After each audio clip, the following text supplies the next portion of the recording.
K-팝에 대해 이야기할 때가 왔다. Como o robozinho do Google antecipou, chegou o momento da gente falar sobre K-pop, mais especificamente essa nova geração de música coreana que surgiu agora em 2022 para 2023. E para isso, contamos hoje com uma especialista em K-pop, que é a nossa já tradicional companheira do Fita Expressa, Mariana Neck. E sem mais delongas, vamos abrir o programa falando sobre New Jeans, a nova geração de K-pop, e também para isso a gente vai retroceder um pouco no tempo para entender um pouco mais como funciona essa indústria de música pop do mundo asiático. Eu sou Márcio Gomes, esse é o Fita Expressa, o podcast de música do Correio do Povo.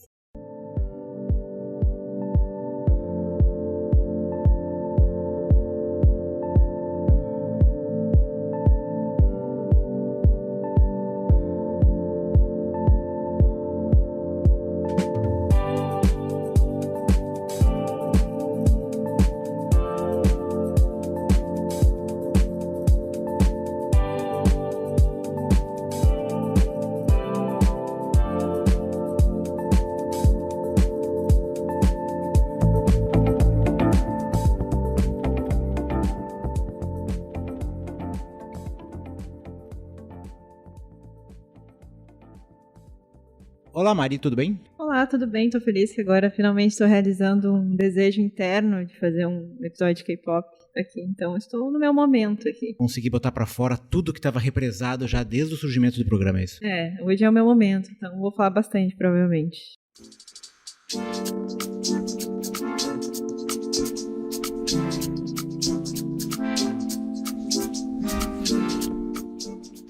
Mari, antes de qualquer coisa, quais são as 4 gerações do K-pop? Como elas se dividem? Como surgiu e como elas se dividem na fila do pão? Então, é bem complexo. Eu acho que eles fazem isso por tempo, assim, né? Assim, o K-pop, ele meio que teve seus lapsos ali nos anos 80, mas ele se fundou, assim, como algo mais sólido nos anos 90. E teve a Boa, que eu acho que é a principal dessa primeira geração, assim, que ela que abriu portas para todos os outros correrem depois, assim. Ainda era algo extremamente local, né? Nem sonhavam em expandir pro global, assim, né? Então teve algo ali que é bem da cultura, assim. Eu acho que não tinha a menor chance de chegar pro Ocidente e tal.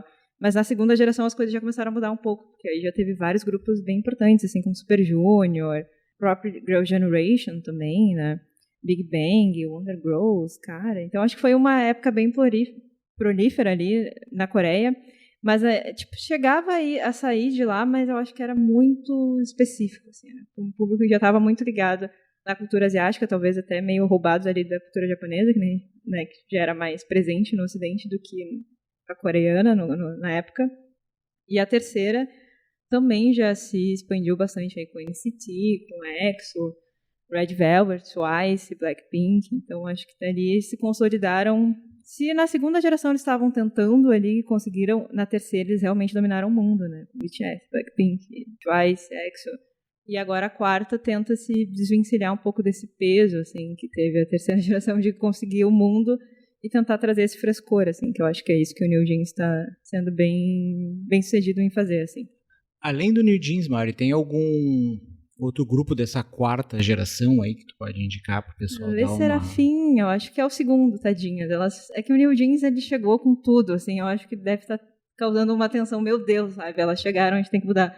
Mas eu acho que o segundo seria o Le Serafim, Stacy, coisa assim, de girl groups, né? E eu acho que dos boy groups eu não sou tão ligada, assim, mas eu acho que é o TXT, que é o grupo júnior, assim, do BTS, da mesma empresa, assim. Mas eu acho que as meninas estão com tudo nessa quarta geração. Mas eu sou suspeita pra falar que eu sempre gostei mais de girl groups do que boy bands. Assim. Então tá. Então acho que a gente fez um bom resumo dessa nova geração do... Silêncio, Matheus Olhos. Matheus Olhos. Tem alguma coisa a contribuir, senhor Matheus Olhos? Ah, Stray Kids, é verdade, eu esqueci de Stray Kids, é verdade, perdão. Vocês talvez não tenham ouvido que o Matheus está longe do microfone, mas ele contribui com o Stray Kids. Eu convidei o Matheus para participar, ele não quer, o Matheus é o K-Popper dessa redação, ele não quis, ele fica dançando o New Jeans aqui no estúdio e não quer participar do programa. Quando a gente fizer um videocast, ele participa dele, daí a gente tem o visual. Sim, já tá na estética. Já tá na estética.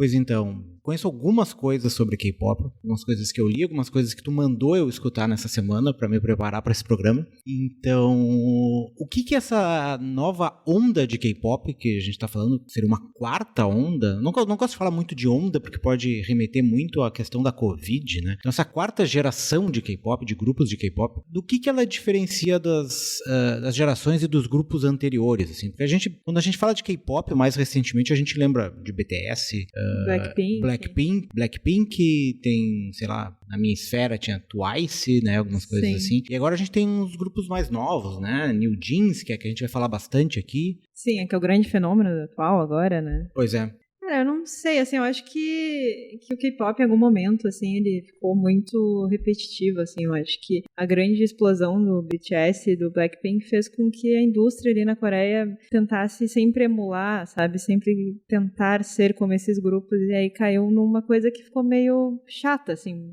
pra mim, pelo menos, né. Eu cheguei a me afastar bastante, assim, dos lançamentos de K-pop, de acompanhar grupos que estavam debutando. Só ficava, tipo, acompanhando os grupos que eu já gostava e tal, mas nada de estar muito inserida neste universo, assim. E aí agora, com essa quarta geração empurrada, assim, pelo New Jeans, eu acho que isso mudou bastante, assim. Eu acho que o New Jeans traz um frescor que há bastante tempo eu não percebia no K-pop, assim. Acho que muda alguns padrões, tanto de música, quanto de estilo, quanto de atitude, assim. Eu acho que é algo muito novo e isso representa, tipo, uma nova era, assim, pro K-pop, que precisava se renovar, precisava trazer outras influências, assim, precisava avançar, sabe? E acho que é por isso que o New Jeans está causando tanto esse furor, assim, quebrando recordes e trazendo pessoas para o K-pop, pessoas novas que não ouviam K-pop trazendo agora e revivendo pessoas que já gostavam e ficavam meio afastadas, igual eu. Então acho que é por isso que elas estão sendo tão bem sucedidas com pouco tempo de vida, né? Pensar que ela só tem 6 meses, né, de existência e 6 músicas, então é algo bem relevante, assim, para se comentar. E pela idade das integrantes do grupo, né, tipo, o New Jeans tem uma média ali de 16 anos, né, acho que tem integrantes que tem 13, assim. É uma vida de trabalho que parece ser um pouco maior do que os anteriores, porque quando chega um determinado momento, assim, esse pessoal, como é um grupo de dança e vocal, tu atinge uma determinada maturidade, esse ciclo se encerra, né? Sim, muito rápido, inclusive. E esses artistas, eles acabam indo para outras esferas, ou eles lançam uma carreira solo, ou eles acabam entrando muitas vezes até para virarem executivos das gravadoras, assim, né? Ou viram atores, assim, pra estar na indústria. Mas assim. saem da esfera musical, assim, pelo menos da esfera de cantar e dançar, enfim. Mas esse ciclo do New Jeans parece que tu tem aí pelo menos mais 10 anos, caso a banda continue lançando álbuns e continue prosperando em termos de comercialmente, assim, tu tem pelo menos 10 anos de vida útil, né? Sim, é muito louco pensar que elas são tão jovens, assim, eu acho que na terceira geração as meninas e os meninos começavam a debutar com uma idade um pouquinho maior, assim, esse eu acho que até chamou a atenção, tanto pro bem quanto pro mal, de serem meninas tão jovens, assim, né? E realmente a vida útil, entre aspas, assim, de grupo de K-pop é muito curta, assim, tem, sei lá, meninas que têm, sei lá, 25 anos e já são consideradas velhas. Eu acho que isso pesa mais no gênero feminino, assim. A Coreia tem suas questões de gênero muito fortes, muito delimitadas lá. Então, realmente, assim, eu não tinha parado pra pensar nesse lado, assim, que o New Jeans vai ter uma vida útil bem longa, assim a gente espera, né? É quase uma carreira muito parecida com a questão da ginástica, assim, né? As ginastas estreiam muito cedo, né? Às vezes 12, 13, 14 anos. E daí quando chega com 20 e poucos, já a carreira tá se encerrando, assim, né? Sim, não só porque em termos etários tu não consegue performar, mas porque também é uma atividade que exige muito do teu corpo fisicamente, né? O que tu tem que fazer ali no tatame, e eu imagino que a questão da dança ali também é algo que exija bastante dos integrantes.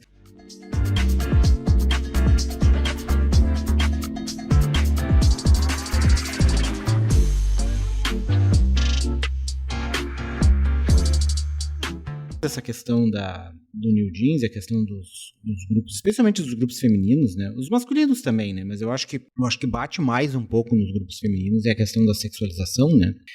Realmente.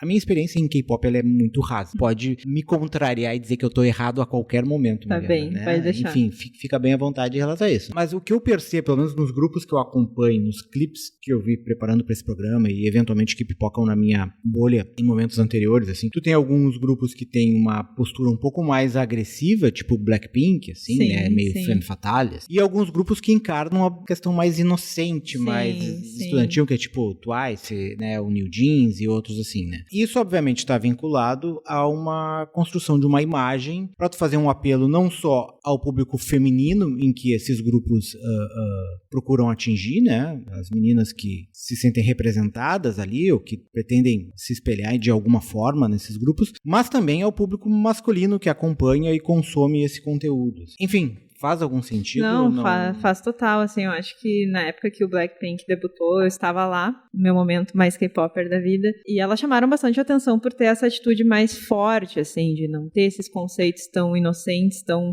femininos, entre aspas, assim, de performar essa feminidade doce, delicada que muitos grupos fazem. E o Blackpink já chegou com mais força, assim, eu acho que isso também, eu acho que, teoria minha, assim, eu acho que por elas terem sido tão bem-sucedidas fora da Coreia também se deu por isso, assim. Eu acho que essa inocência que a Coreia às vezes puxa não pega tão fortemente, assim, tipo, no Ocidente aqui, sabe? Eu acho que é uma coisa que, assim, não faz muito sentido, assim, então eu acho até por isso, assim. Mas eu não sei se eu concordo com o New Jeans seja esse lado tão delicado, assim, eu acho que elas, tipo, até assim, se for pra botar 880, assim, elas estão num lado mais feminino de performar, mas eu acho que elas têm um frescor diferente que eu não tinha percebido isso em grupos até então. Elas têm essa coisa de reviver os anos 2000, assim. Eu até tinha lido um negócio na Vogue esses dias, que saiu um artigo sobre elas, de que elas estão mudando os padrões de beleza na Coreia, assim, bem, tipo, não sei se é tanto assim, mas porque nos clipes elas aparecem de forma mais natural, não usam tanta maquiagem, os cabelos não são tão coloridos, são cor preta comum, assim, cabelo solto, então isso, ali no artigo diz que, tipo, aproxima as meninas coreanas de ser algo mais acessível, assim, de não ser algo tão inalcançável quanto outros grupos são tão, né, absurdos, assim, são meninas que são muito modelos, assim, o New Jeans tem essa coisa mais girl next door, assim, sabe, uma coisa mais palpável. Pois é, até foi bom tocar nesse assunto porque eu ia trazer essa polêmica um pouco mais adiante no programa, mas eu acho que a gente consegue encaixar isso agora, que é uma das tantas polêmicas que o New Jeans se envolveu nesse curto período de existência. E quando surgem essas polêmicas, eu sempre fico na dúvida se essas polêmicas elas são provocadas, né, são de propósito, ou se elas são polêmicas ocasionais, assim, né, surgidas sem querer, enfim. Mas em relação a essa questão da estética mais próxima, né, teve um clipe que é o OMG, né? Oh My God, no caso. Que é um clipe de 6 minutos, que é uma produção que é quase um filme, né? Quase um curta, se a gente for parar pra pensar, no estilo daqueles curtas do Michael Jackson, assim, se a gente for fazer uma referência pra pessoal da minha idade, assim, que está ouvindo esse programa agora. Assim. Ele conta uma história, tem uma narrativa, em que elas estão num hospital psiquiátrico, né? As integrantes do New Jeans, e como se fossem pacientes com problemas de saúde mental ali. O clipe sofreu críticas por duas razões, pelo que eu pude perceber. Uma é por estar romantizando, fazendo uso dessa estética da questão do problema da saúde mental, que é uma coisa muito forte nessa nova geração, essa geração Z, especialmente na questão do TikTok, né, e de romantizar essa questão de todo mundo ter um CID, né, um problema de saúde mental, e isso e não só expor, mas trazer isso quase como uma insígnia. Como se fosse uma estética, assim. Ter um emblema de eu ter uma questão dessas e esse clipe meio que romantizar isso. E a outra que foi no final do clipe mostra um usuário de Twitter ali tweetando, criticando o clipe delas ali, e daí seria um ataque delas aos haters ali, né, dizendo que os haters, no caso, teriam problemas mentais, enfim. Então despertou essas duas polêmicas, elas já teriam uma outra polêmica anterior, né, que a gente vai tocar depois, e na verdade eu trago isso para duas questões, assim. Uma é se essa questão é realmente de romantizar a questão da saúde mental, né? Se a gente pode trazer de forma tão dicotômica, 880, assim, de questão de romantizar, ou se é de tentar se aproximar um pouco mais, como a Mari estava falando, dos seus fãs, assim, né? De se expor dessa forma, né? De uma forma mais crua e menos glamourosa, assim, que eu vou dizer, né? A gente pode mais falha, né? Sim, eu acho que é um pouco dos dois. Eu duvido muito que não tenha sido pensado, assim, né? A gente sabe que cada movimento no K-pop é muito meticulosamente pensado, assim. se engane quem acha que essa naturalidade é natural, assim, entra numa coisa até meio, assim, porque não vai ser natural, uma naturalidade arquitetada ali, mas eu acho que sim, eu acho que é uma forma de se aproximar e deixar essa coisa mais Gen Z, assim, né, geração Z, que é a estética delas, assim, né, até pela idade que elas têm também, não poderia ser muito diferente, né, eu acho que é natural também ter essas controvérsias em grupos que estão, assim, no seu ápice, assim, atual, assim. Sempre vão achar alguma coisa, eu acho que faz parte até do hype, assim, eu acho que cria uma coisa mais interessante até pra elas, assim. Seria muito boring se fosse tudo muito perfeitinho, sabe? Elas já começaram com muita polêmica. Então, acho que isso chama atenção tanto pro bem quanto pro mal, assim. Mas eu acho que elas estão sabendo lidar bem, assim. Mas é uma estética bem diferente em relação aos outros clipes. Eu não lembro dos clipes do... Pra quem quiser ver, esse clipe tá no YouTube, obviamente, né? É só botar o nome da banda e o nome do clipe e já pode acompanhar e entender um pouco do que a gente tá falando, assim. Mas é um pouco diferente dos outros clipes. Eu me lembro que os clipes do BTS eram clipes com explosões, assim, né? Umas coisas meio hollywoodianas, assim, né? Tinha mais budget também, né? O Blackpink eram clipes quase um filme do diretor que fez o Elvis ali, o Baz Luhrmann. E esse não, é quase um filme indie, né? Garota Interrompida, assim, o filme aquele com a Angelina Jolie, assim. Uma coisa...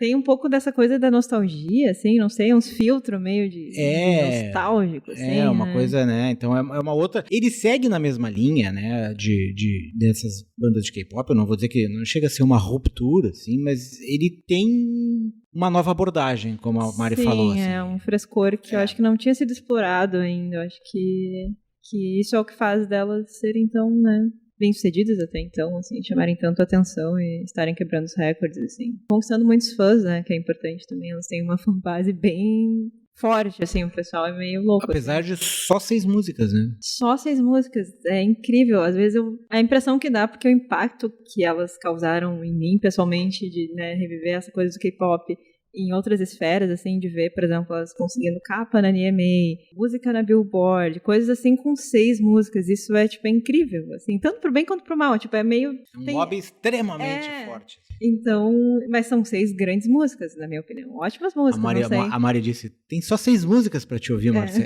É fácil, é rápido, é rapidinho. E foi bom, porque teve um disco do Bob Dylan que saiu esse final de semana com 6 horas, então deu pra... Tu ouviu? Ouvi, às 6 horas. Obviamente, é claro. Claro. Sim. É bom que o New Jeans não roubou muito esse teu tempo sagrado, né? Deu pra conciliar tudo.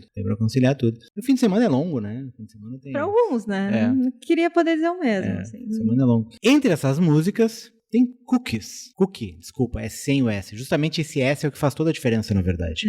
A ausência do S em Cookie é o que faz toda a diferença e traz toda a polêmica da música. Cookie é uma música em que elas falam do Cookie, a música inteira, e trouxe a polêmica porque seria, para algumas pessoas, o Cookie seria uma referência ou uma gíria sexualizada, órgão genital feminino. A banda e a produtora... Min Hindin, a gente tem que falar sobre ela em algum momento, Márcio Gomes. Min Hindin, exatamente. Ela é muito Esse é o momento. Min Hindin, que foi a CEO da agência da Adore, que é a agência que lançou o New Jeans, e também é a produtora. E ela nega, peremptoriamente, que os escritores da música é um sueco e eu não me lembro. Estão na faixa dos 30 anos. É um sueco e o outro, não sei se é um espanhol. Não são os autores da música. Negam peremptoriamente que a música tem escrito com esse viés de duplo sentido. E que, no entanto, ela entende que em alguns países isso possa ser interpretado, mas que de forma alguma essa teria sido a intenção da produtora ou do grupo ou dos autores ao lançar a música. Que não teria esse caráter sexualizado que algumas pessoas estão criticando, que na verdade teria uma questão de pedofilia aí, porque todas as integrantes do grupo são menores de idade. Mas ouvindo a música, a maneira como ela é cantada, vendo a letra, especialmente a parte em inglês da letra, que é o que a gente entende, a parte em coreano fica um pouco mais complicado. É difícil não identificar o duplo sentido. Fica bem complicado defender essa tese. Mas a gente expõe os dois lados aqui e eu quero ouvir a opinião da Mari sobre isso. Eu realmente acho que não tem como, né, não ter outra interpretação da música, assim. Eu acho que até consigo conceber que talvez em algumas outras culturas e idiomas isso não pegue, mas assim, considerando que o inglês, né, a língua universal, bababá, aquela coisa toda, no inglês não tem como escapar desse sentido, então é muito óbvio. A sorte é que essa música é muito, muito boa, porque eu acho que seria meio estranho se a música fosse ruim, e daí eu acho que seria o ostracismo real, assim. Mas eu tenho a impressão que essa polêmica pegou muito mais no Ocidente. Do que lá na Coreia. Do que lá na Coreia em si, assim. Mas eu posso estar, tipo, vozes da minha cabeça agora. Eu tenho a impressão que pegou mais no Ocidente, assim. Mas, eu não sei, assim. Não sei se é pra tanto. Lógico que é preocupante, são meninas menores de idade cantando isso. Mas, assim, elas estão ali cantando. Não foram elas que escreveram, né? Aquela coisa imposta, assim, né? Porque a gente sabe que K-pop são grupos de produtores. Elas estão ali quase como a imagem mesmo. Não sei, assim, eu acho que elas conseguiram passar bem dessa polêmica, porque, né, enfim, depois lançaram Jiro e Oh My God. E tipo, daí todo veio mundo outra polêmica. Vamos lançar uma nova polêmica pra esquecer a outra então, polêmica. Daí vai, né, cada comeback é uma polêmica diferente pra uma abafar a outra. Assim. É uma estratégia, né? Na verdade, a culpa nem seria tanto das integrantes do grupo, né? Seria mais, imagino eu, de quem comanda esses grupos. Sim. Sem tirar o mérito das integrantes, que em tese cantam, né? Elas não cantam. Não são Milli Vanilli, em tese cantam, né? E dançam, né? As danças Sim, a gente vê. Tem o carisma, tem a presença ali, né? Então tem a personalidade ali. Mas elas cumprem um papel. Isso tudo é uma grande máquina de produção de conteúdo ali, e elas cumprem um papel em que são colocadas. Eu acho que a margem de manobra ali entre escolher o que vai ser lançado e o que elas vão poder apresentar ou não, ela é muito pequena, né? Muito se é pequena, que existe. Assim. Acho que atualmente não, por ser um grupo muito jovem, tanto de idade quanto de existência ali. Então, acho que é comum, com o tempo, os grupos terem mais liberdade criativa. Mas, assim, há muito custo e há muito tempo de estrada. Mas também é bom pontuar que, tipo, essa música não é a única que tem duplo sentido no K-pop. A gente sabe que isso é muito comum. E também tem um lance, eu acho que pegaram meio que pra Cristo, assim. Vamos pegar isso aí, sabe? É que, na verdade, porque a questão do duplo sentido não é um problema. É um problema quando envolve menor, né? Sim, realmente. Acho a questão do duplo sentido, ok. O Blackpink cantou uma música com duplo sentido, tudo bem. São todas maiores de idade. São todas maiores de idade e, enfim, vai questionar a sexualização feminina e tal, tudo bem. Esse é outro debate que a gente pode discutir aqui. Algumas pessoas compram a ideia ou criticam a ideia, enfim. Mas ali, de tu envolver menores na questão, acho que é bem problemático. Bem mais problemático. Ainda mais na seara em que elas estão envolvidas, ali com a questão do TikTok, o público com o qual elas conversam, né? Então,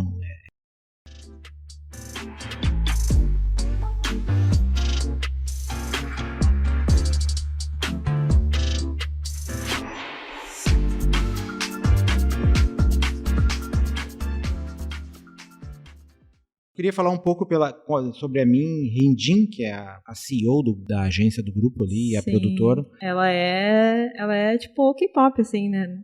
Atualmente, assim, eu não consigo dimensionar ela tanto pra cultura ocidental, mas talvez, sei lá, pra o Jack Antonoff, assim, que produz... Quincy Jones.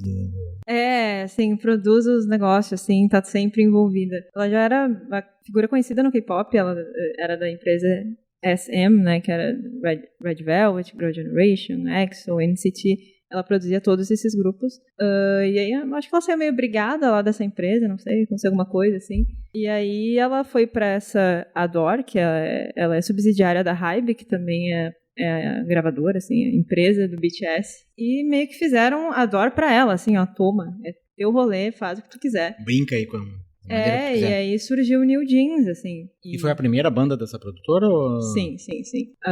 E ela teve total liberdade criativa pra escolher as meninas e pra produzir. Eu acho que uma coisa que chamou muito atenção no debut do New Jeans é que elas quebraram a lógica do K-pop, assim. No K-pop, geralmente, antes elas debutarem oficialmente, no caso de lançarem a primeira música ou de lançarem o primeiro clipe, a gente já conhece as integrantes. Tem fotos, tem vídeos, tem nomes, tu sabe a idade, tu sabe de onde elas vieram, então tu já tem ali uma imagem criada. Isso não aconteceu no New Jeans. Simplesmente lançaram um clipe. Tu não sabia quem era, tu não sabia de onde é que elas surgiram, tu não sabia o nome, tu não sabia a idade. E eu acho que isso causou muito uma surpresa, assim. Quebrou todos os padrões de se lançar um grupo no K-pop. É algo meio simples, assim, mas ninguém tinha feito isso antes, sabe? A gente até pode comparar com o UNA, que é um grupo que também eu acho que é considerado da quarta geração, que teve uma extensa publicidade para as integrantes antes de serem deputadas oficialmente. O grupo até que foi bem sucedido, mas teve algumas tretas internas, assim, expulsaram uma integrante recentemente, que deu muito certo, mas o New Jeans fez isso diferente, assim, então acho que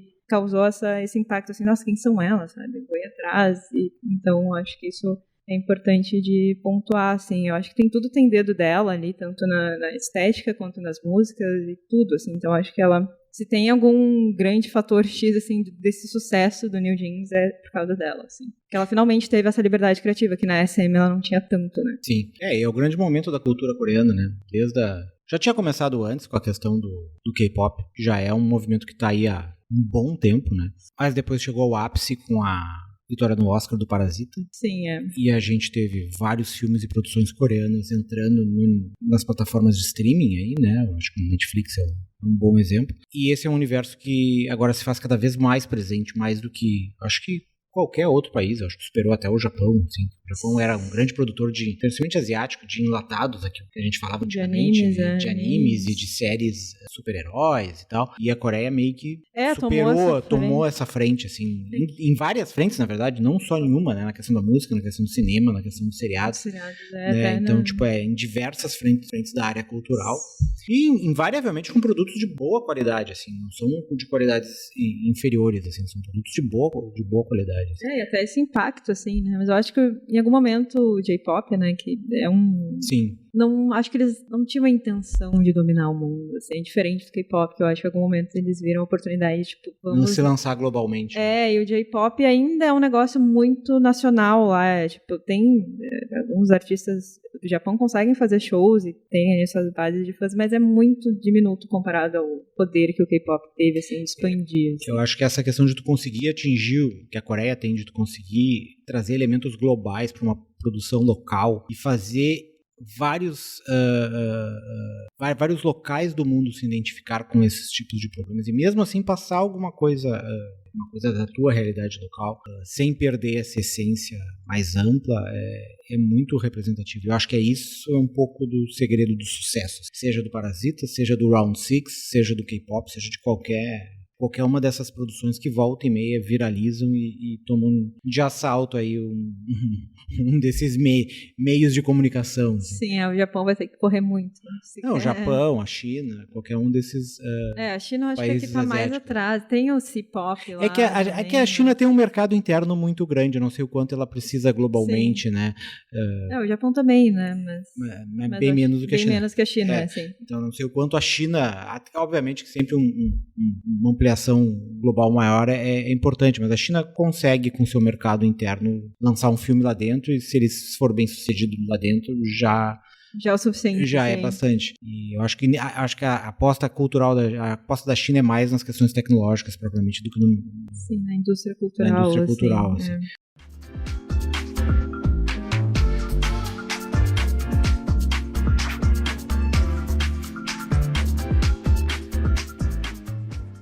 E vamos deixar disponível uma playlist com a curadoria de Mariana Neck, dessa nova geração de K-pop. Esse foi o nosso episódio sobre K-pop do Fita Expressa. Obrigado a todos. Voltamos na próxima semana. Até lá.